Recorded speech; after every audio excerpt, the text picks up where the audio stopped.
الحمد لله رب العالمين والصلاة والسلام على رسوله الأمين وعلى آله وصحبه أجمعين ومن تبعهم بإحسان إلى يوم الدين. قال الله تبارك وتعالى: أعوذ بالله من الشيطان الرجيم. بسم الله الرحمن الرحيم. قل هو الله أحد الله الصمد لم يلد ولم يولد ولم يكن له كفوا أحد. معزز و محترم و محتشم علماء کرام، ذمہ داران ضلعی جمعیت اہل حدیث کاکیناڈا اور مقامی جمعیت اہل حدیث پائکراؤ پیٹا اور اس عظیم الشان پروگرام کا انتظام کرنے والے منتظمین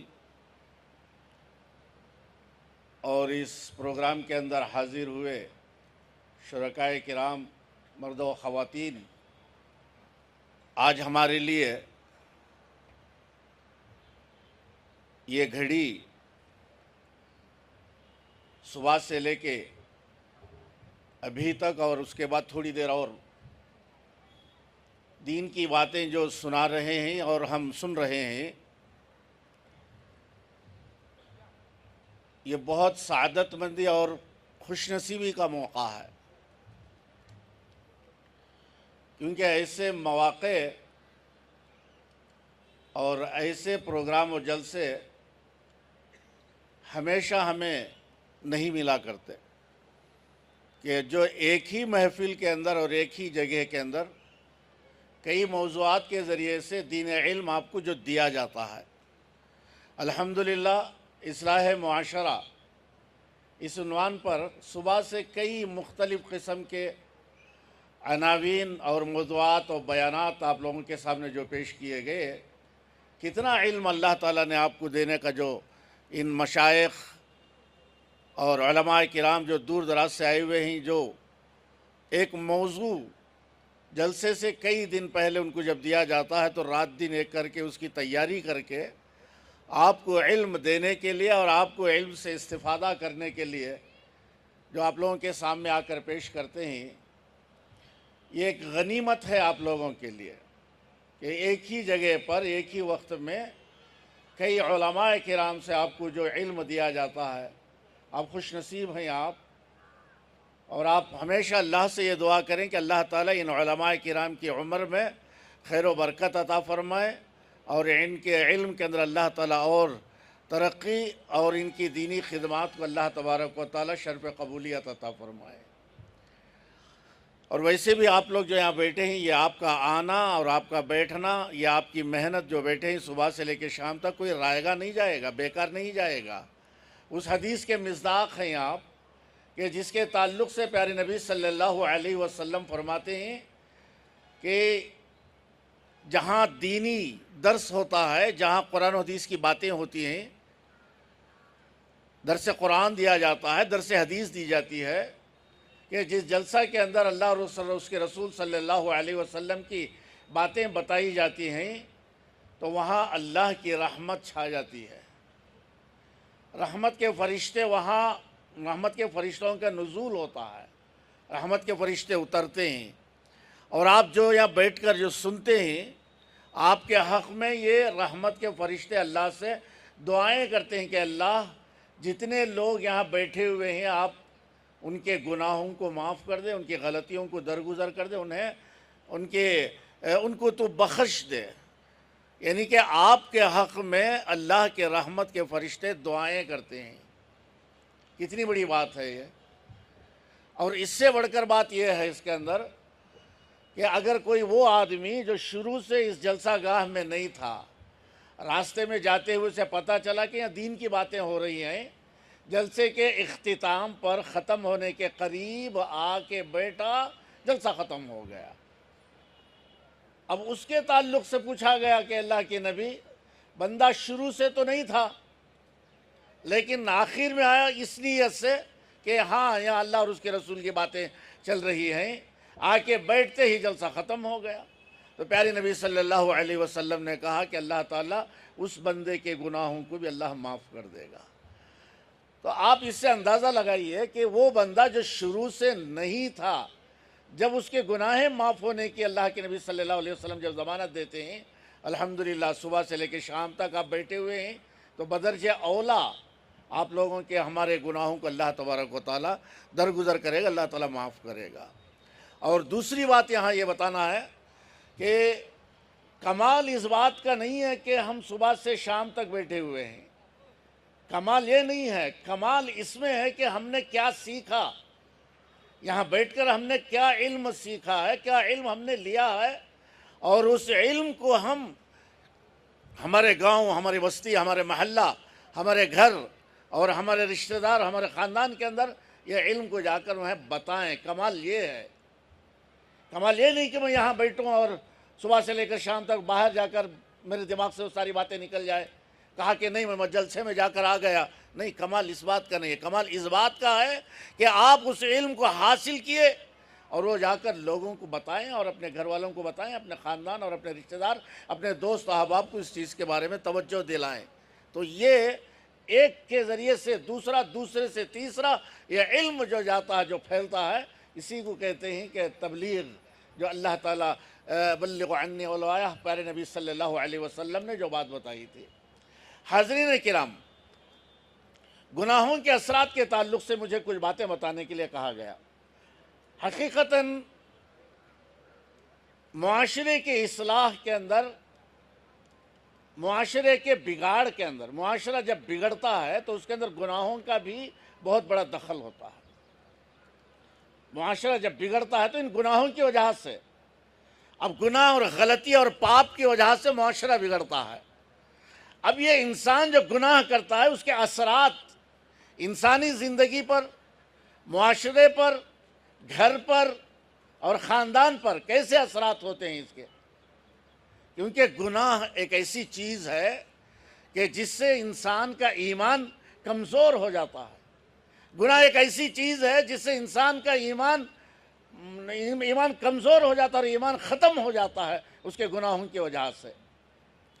تو بتایا جاتا ہے اس کے اندر کہ گناہوں کے اثرات انسانی زندگی پر، اس کا ایمان، اس کا کیریکٹر، اس کا اخلاق، اس کا کردار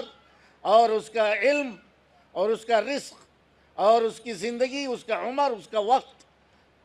اور اس کا گھر، اس کا معاشرہ، سب متاثر ہو جاتے ہیں آدمی کے گناہ کرنے کی وجہ سے، آدمی کے غلطی کرنے کی وجہ سے۔ اب کیا کیا متاثر ہوتے ہیں، چند نمونے آپ لوگوں کے سامنے انشاءاللہ العزیز واضح کر کے میں اپنی بات کو ختم کر دوں۔ سب سے پہلے گناہ کہتے کسے ہیں؟ اب گناہوں کا اثر جو ہمارے دل پہ ہوتا ہے، اثرات ہماری زندگی میں جو اثرات ہوتے ہیں، تو گناہ کہتے کسے ہیں؟ پہلی اس بات کو سمجھے کہ گناہ کہتے کسے ہیں اور گناہ کیا ہے۔ اکثر طور سے ہم کیا سمجھتے ہیں گناہ؟ کہ آپ نے اگر کسی کو گالی دیا، گناہ، یہ تو گناہ ہی ہے۔ چوری گناہ، شراب، جھوٹ، سود، نماز کا چھوڑنا، یہ سب گناہوں کے اندر ہے۔ لیکن پیارے نبی صلی اللہ علیہ وسلم نے گناہ کی ایک تعریف بتائی آپ نے، تو آپ نے تعریف یہ بتائی، آپ صلی اللہ علیہ وسلم نے، ما حاک فی قلبک، کہ گناہ وہ ہے جو کرتے وقت آپ کے دل میں کھٹکا پیدا ہو اور تمہارے دل میں یہ ڈر پیدا ہو کہ یہ کام لوگ اس کو دیکھ لیں تو میں بدنام ہو جاؤں۔ گناہ یہی ہے کہ جو کام میں کرنے جا رہا ہوں یا کرنے والا ہوں یا کرتے ہوئے میرے دل کے اندر ایک تشویش پیدا ہوتی ہے، کھٹکا پیدا ہوتا، اور یہ ڈر لگا ہوا رہتا ہے مجھے کہ لوگوں کو پتہ چل جائے تو میری بدنامی ہو جائے گی، لوگ مجھ سے ناراض ہو جائیں گے، لوگ مجھ سے بدظن ہو جائیں گے، یعنی کہ لوگ مجھے میں لوگوں کے نشانہ بن جاؤں گا۔ مثال کے طور پر مدرسے میں کوئی استاذ ہے یا اسکول میں، ٹیچر، کالج میں کوئی بھی استاذ ہے، پروفیسر ہے، اس کو وہ ایک سبجیکٹ دیا گیا پڑھانے کے لیے، پڑھائے بغیر وہاں بیٹھ کر اپنے کلاس روم میں دوسرے کام پہ لگا ہوا ہے، اور ڈر بھی یہ لگا ہوا ہے کہ مجھے پرنسپل دیکھ لے گا۔ سبجیکٹ نہیں پڑھا رہا ہے، بیٹھا ہوا ہے یا فون دیکھ رہا ہے، لیکن ڈر یہ لگا ہوا ہے کہ انتظامیہ مجھے دیکھ لے گی تو مجھے کالج سے، مدرسے سے نکال دے گی۔ اب یہ جو خالی بیٹھا ہوا ہے اور یہ ڈر لگ رہا ہے کہ انتظامیہ مجھے دیکھ لے گی، یہ دونوں کے درمیان جو ہو رہا ہے نا اسے انتظامیہ دیکھ لے گی، ڈر لگ رہا ہے، تو وہ ذمہ داری سے ہٹ کر جو بیٹھا ہوا ہے نا وہ اس کے لیے گناہ ہے۔ ما حاک فی قلبک، کہ تمہارے دل میں جو کھٹکا پیدا ہوتا ہے، مطلب انتظامیہ دیکھ لے گی، یہ دل میں کھٹکا پیدا ہوتا ہے، وہی گناہ ہے۔ ایسے کئی چیزیں ہوتی ہیں اس کے اندر، یعنی کہ آدمی دل کے اندر اسے ایک ڈر محسوس ہو کہ مجھے لوگ اگر دیکھ لیں اس کام پر تو میری بدنامی ہو جائے گی اور میری بے عزتی ہو جائے گی، اسی کو گناہ کہا جاتا ہے، جو پیارے نبی صلی اللہ علیہ وسلم نے اس کی ایک تعریف یہاں بتائی ہے۔ ویسے تو گناہ بہت زیادہ ہیں، کبیرہ گناہ ہے، صغیرہ گناہ ہیں، بہت سارے گناہ ہیں اس کے اندر، لیکن ہمیں یہ جاننا چاہیے کہ ان گناہوں کا اثرات میرے دل پہ کیا ہوتا ہے، میری زندگی پہ اس کے اثرات کیا ہیں۔ تو یہ اثرات کو اگر ہم جان لیں تو ہمیں کبھی گناہ کے قریب نہیں جائیں گے۔ مسئلہ یہی ہے کہ ہم گناہوں کے اثرات و نتائج کے اوپر ہم غور نہیں کرتے ہیں، گناہ پہ گناہ، گناہ پہ گناہ کرتے ہوئے چلے جاتے ہیں، کبھی یاد آیا توبہ کر لے، پھر گناہ کر لیا، لیکن جو اثر میری زندگی میں ہو رہا ہے، اس کے نتیجہ جو میری زندگی میں ہو رہا ہے، جس سے مجھے نقصان جو ہو رہا ہے، اس نقصان پہ اگر غور کر لے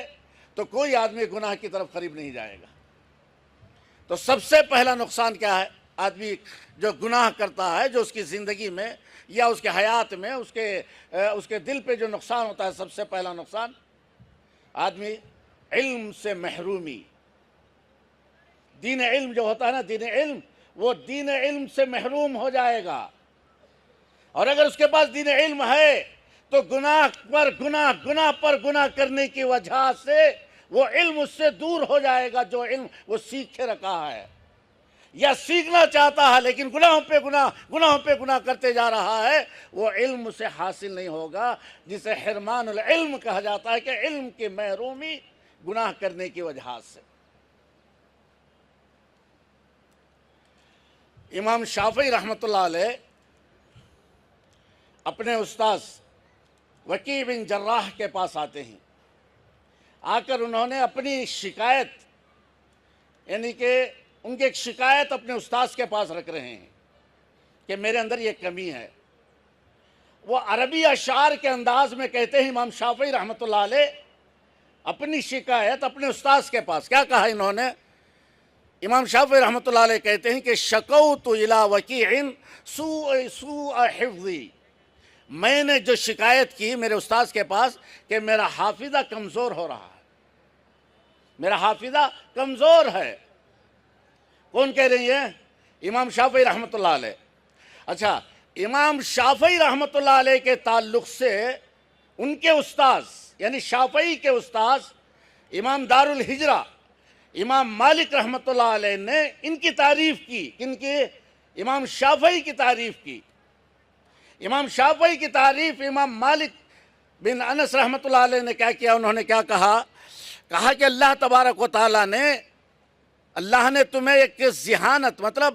انی ارا قد القى علیک نورا، امام مالک امام شافعی سے کہتے ہیں کہ میں یہ محسوس کر رہا ہوں، میں یہ دیکھ رہا ہوں، اے مالک، اے بیٹے، انہیں کہ امام شافعی سے کہہ رہے ہیں کہ تمہیں اللہ تعالیٰ بہت زیادہ ذہانت، ایک ذکاوت، ایک حافظہ، ایک یادداشت، ایک اچھی سوچ، ایک اچھی سمجھ، تمہیں حافظہ، قوت حافظہ، یہ اللہ تعالیٰ نے تمہیں عطا کیا ہے۔ انی قد ارا القى علیک نور، نور مطلب یہ کہ ایک بہترین روشنی اللہ تعالیٰ نے تمہیں عطا کیا ہے علم کے ذریعے سے۔ تو امام مالک یہ کہہ رہے ہیں، انہیں یہ بتا رہے ہیں فلا تطفئوه بالمعاصی، کہ اے میرے بچے، گناہوں کی وجہ سے تم اپنے یادداشت کو خراب مت کرنا۔ جو حافظہ نور حافظہ نور اللہ تعالیٰ نے جو تمہیں دیا ہے، وہ اپنے گناہوں کی وجہ سے اس چراغ کو مت بجھاؤ۔ جو یادداشت اللہ نے تمہیں دی ہے، تمہارے گناہ اور غلطیوں کی وجہ سے اس یادداشت کے چراغ کو مت بجھاؤ، بچا کر رکھو۔ اللہ نے تمہیں ذہانت دی ہے، حافظہ دیا ہے، اور تمہیں ذکاوت، سوچنے کی طاقت اور ایک علم نور اللہ تعالیٰ نے تمہیں عطا کیا ہے۔ فلا تطفئوا بالمعاصی، گناہوں کی وجہ سے وہ حافظ قرآن، وہ حافظ نور کو تم مت بجھانا۔ کون؟ امام مالک رحمۃ اللہ علیہ اپنے شاگرد امام شافعی رحمۃ اللہ علیہ کو نصیحت کرتے ہیں۔ کئی دن کے بعد امام شافعی پھر اپنے ایک استاد، اپنے ایک شیخ کے پاس آ کر شکایت کر رہے ہیں، اپنے حافظے کی شکایت کر رہے ہیں امام شافعی رحمۃ اللہ علیہ کہ ان شکوتو، کیا کہہ رہے ہیں انہیں؟ شکوتو الی وکیع سوء حفظی، میرا حافظہ کمزور ہو چکا ہے، میرا حافظہ کمزور ہو رہا ہے، میں یہ شکایت آپ کے پاس کر رہا ہوں میں۔ تو وکیع بن جراح جو ان کے استاذ تھے، انہوں نے ایک زبردست بات یہاں بتائی، ان کو نصیحت کی۔ امام شافعی رحمۃ اللہ علیہ کو نصیحت کیا کہتے ہیں؟ فَأَرْشَدَنِي إِلَىٰ تَرْكِ الْمَعَاصِي، تو میرے شیخ، میرے استاذ وکیع بن جراح نے مجھے یہ رہنمائی کی، فَأَرْشَدَنِي، میری یہ رہنمائی کی، إِلَىٰ تَرْكِ الْمَعَاصِي، گناہوں کو چھوڑنے کے لیے کہا، گناہوں سے دور ہونے کے لیے کہا، گناہوں سے باز آنے کے لیے کہا۔ پھر انہوں نے یہ کہا وَأَخْبَرَنِي بِأَنَّ الْعِلْمَ نُورٌ، اور مجھے یہ خبر دی، وکیع بن جراح نے کہا کہ علم ایک نور ہے، علم ایک نور ہے، یہ اللہ کی جانب سے دیا جاتا ہے، اللہ کی جانب سے ایک گفٹ ہے، علم یہ نور ہے۔ نور تمہارے ایمان کے لیے، نور تمہارے اخلاق کے لیے، نور تمہارے کیریکٹر کے لیے، نور تمہارے کردار کے لیے، نور تمہاری زندگی کے لیے، اور یہ علم نور تمہاری حیات کے لیے، اور اس نور کے ذریعے سے اللہ تعالیٰ تم سے خدمت لے گا، اور اسی نور سے تم اپنے کئی زندگیوں کو تم بنا سکتے ہو۔ کہا کہ یہ علم نور ہے۔ آخر میں وکیع بن جراح نے کیا کہا؟ وَنُورُ اللَّهِ لَا يُعْطَىٰ عَاصِی، اور اللہ کا نور گنہگار کو نہیں دیا جائے گا۔ جو گناہ کرتا ہے، جو غلطیاں کرتا ہے، اسے اللہ کا نور نہیں دیا جائے گا۔ تو یہاں بات یہ سمجھ میں آئی کہ گناہ کی کرنے کی وجہ سے جو علم ہمارے پاس ہوتا ہے، وہ علم ہم سے دور ہو جائے گا، علم سے ہم علم سے ہاتھ دھو بیٹھیں گے، اور جو علم ہمارے پاس ہے وہ علم کو ہم بھولتے چلے جائیں گے۔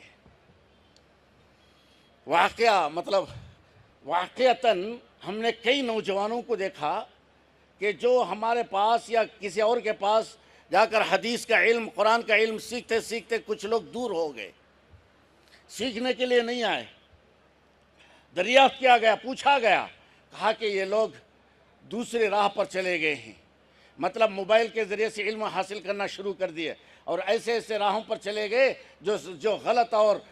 شرک اور جو گمراہی کے راستے ہیں، ان راستوں پر یہ لوگ چلے گئے۔ تو وہ گناہ کے اندر ملوث ہو کر وہ علم جو سیکھنے کے لیے آتے تھے، وہ علم سے وہ لوگ دور ہو گئے۔ سب سے پہلا درجہ اس کے اندر یہ ہے کہ گناہ سے دین علم انسان سے دور ہو جائے گا، اس وجہ سے گناہ کے اندر ملوث نہیں ہونا چاہیے۔ آئیے دوسرا سبب، دوسرا اثر انسانی زندگی پر، دوسرا نتیجہ، آدمی جو کما رہا ہے رزق،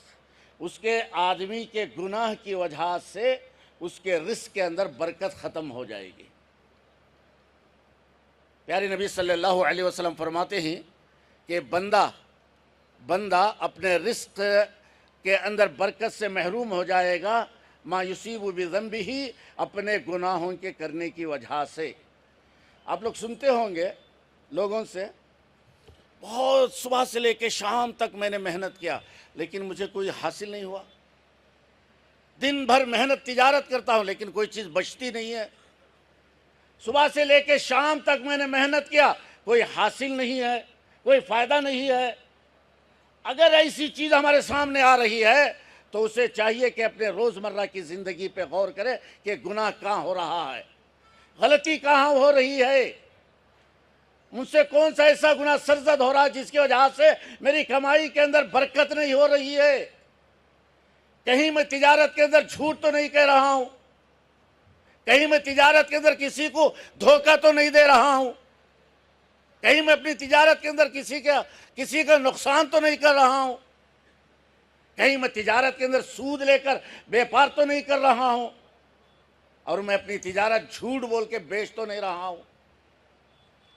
تو آدمی کے گناہوں کی وجہ سے اس کے رزق کے اوپر اثر پڑتا ہے کہ برکت اس کے رزق سے ختم ہو جاتی ہے، برکت نکل جائے گی۔ دن بھر صبح سے لے کے شام تک محنت کر لے، لیکن زبان پہ اگر جھوٹ ہے تو اپنی تجارت کرنے کے لیے، سامان بیچنے کے لیے جھوٹ بول رہا ہے،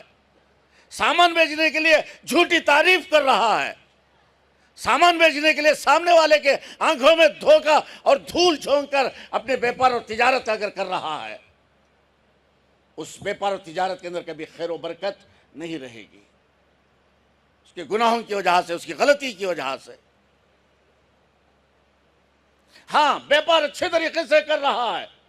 نہ جھوٹ نہ دھوکہ نہ جھوٹی تعریف، سب کچھ صحیح ہے، لیکن زندگی میں گناہ ہے اس کے۔ کبھی شراب پی رہا ہو، کبھی زناکاری کے اندر مبتلا ہے، کبھی چغلی اور لوگوں کے عیوب بیان کرنے میں لگا ہوا ہے، تو اس کے وہ گناہ جس کا تعلق اس کی تجارت سے نہیں ہے لیکن اس کی زندگی سے اس کے گناہ کا تعلق ہے، اس سے بھی اس کی تجارت کے اندر رب العالمین خیر و برکت اس سے روک لے گا۔ ما یصیب من ذنبہ، اس کے گناہوں کے اور اس کے غلطیوں کی وجہ سے۔ یہ ایک دوسرا سبب، دوسرا نتیجہ ہے اپنے گناہوں سے ہماری زندگی کے اندر جو زندگی ہماری متاثر ہوتی ہے۔ آئیے تیسرا اور سب سے بڑا اہم چیز، ہمارے دل مردہ ہو جاتے ہیں گناہ کرنے کی وجہ سے۔ کہ آدمی جب گناہ کرتا ہے، توبہ اگر نہ کرے،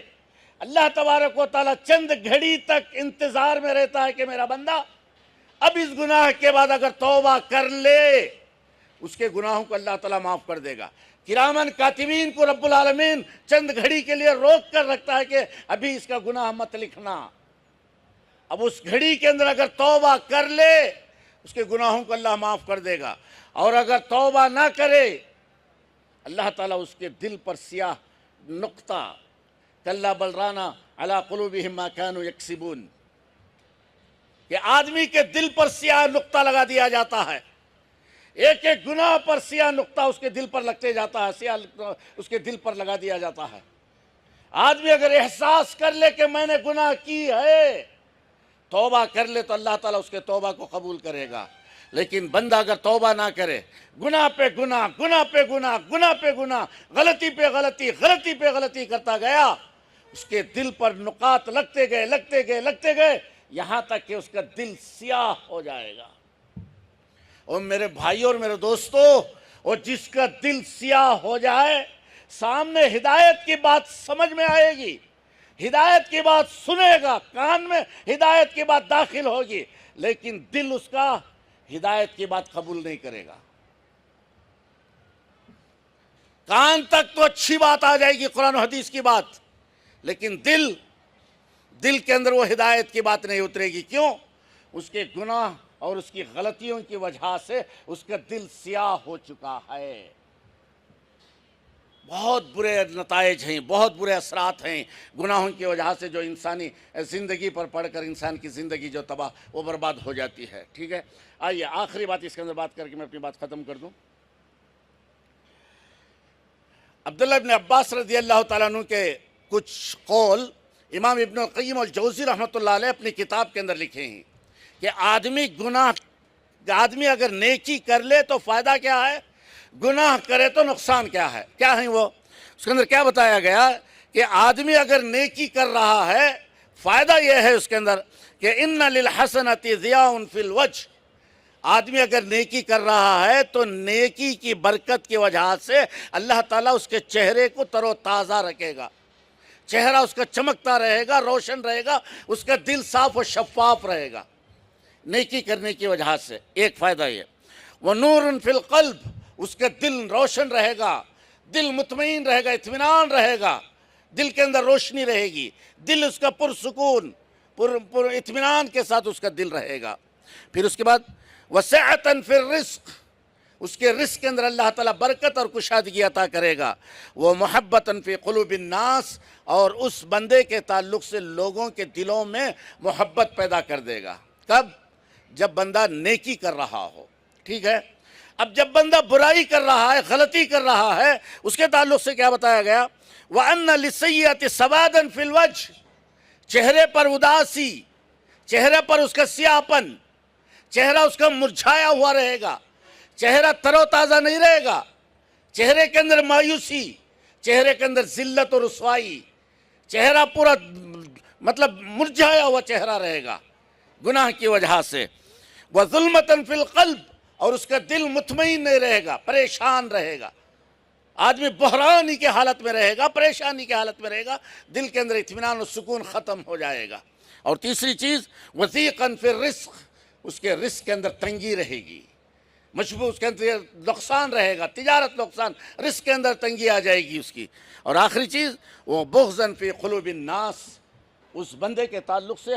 لوگوں کے دلوں کے اندر اس کے تعلق سے بغض پیدا ہو جائے گا۔ یہ اللہ تبارک و تعالیٰ نیکی اور برائی دونوں کے تعلق سے بتایا کہ نیک کرنے والوں کے لیے یہ ثمرات اور برائی کرنے والوں کے لیے یہ نتائج۔ محترم بزرگ اور دوستو، بہت سارے نتائج اور بہت سارے اثرات ہیں، لیکن مختصر آپ لوگوں کے سامنے پیش کیا۔ رب العالمین سے دعا ہے کہ رب العالمین ہمیں نیک عمل کرنے، جس کے اندر اخلاص، جس کے اندر اللہ کا ڈر و خوف اور جس کے اندر اللہ کی رضا،